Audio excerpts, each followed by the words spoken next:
এদিকে বিএনপির সিনিয়র যুগ্ম মহাসচিব রুহুল কবির রিজভীর অভিযোগ, পুলিশ ও দলীয় সন্ত্রাসীদের লেলিয়ে দিয়ে ক্ষমতাসীনরা বিরোধী দল দমন করছে। পাবলিক বিশ্ববিদ্যালয়ে অচল অবস্থা তৈরি করে শিক্ষকদের বিপর্যয়ের দিকে ঠেলে দেওয়া হচ্ছে বলেও অভিযোগ করেন তিনি। নয়াপল্টনে দলের কেন্দ্রীয় কার্যালয়ে সংবাদ সম্মেলনে রুহুল কবির রিজভী এসব কথা বলেন। বেনজির আজিজ সহ দুর্নীতিবাজদের টাকা বাজেয়াপ্ত করে শিক্ষকদের পেনশন চালু করার দাবি জানান তিনি। পাবলিক বিশ্ববিদ্যালয়ের শিক্ষকদের যৌক্তিক আন্দোলনে বিএনপির সমর্থনের কথাও জানান রুহুল কবির রিজভী। বেগম জিয়ার মুক্তির দাবিতে সারা দেশে জেলা পর্যায়ে পূর্ব নির্ধারিত সমাবেশে হামলা, নির্যাতন, বাধা দেওয়ার অভিযোগ করেন বিএনপির সিনিয়র যুগ্ম মহাসচিব। প্রতিটি অপকর্মের দায় তাদেরকে নিতে হবে এবং কেউ কিন্তু তালিকার বাইরে থাকবেন না। যে সমস্ত পুলিশ কর্মকর্তা, যে সমস্ত সন্ত্রাসীরা আজকে এই কাজ করছেন, কারো চিরদিন কারো ক্ষমতা থাকে না এবং থাকবেও না।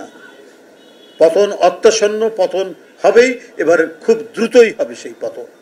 যেভাবে দেশ বিক্রি চলছে, যেভাবে নিপীড়ন নির্যাতন চলছে, এবার একটি সার্বিক এবং ব্যাপক জনগণের উত্থানের মধ্যে দিয়ে এই সরকারের পতন হবে।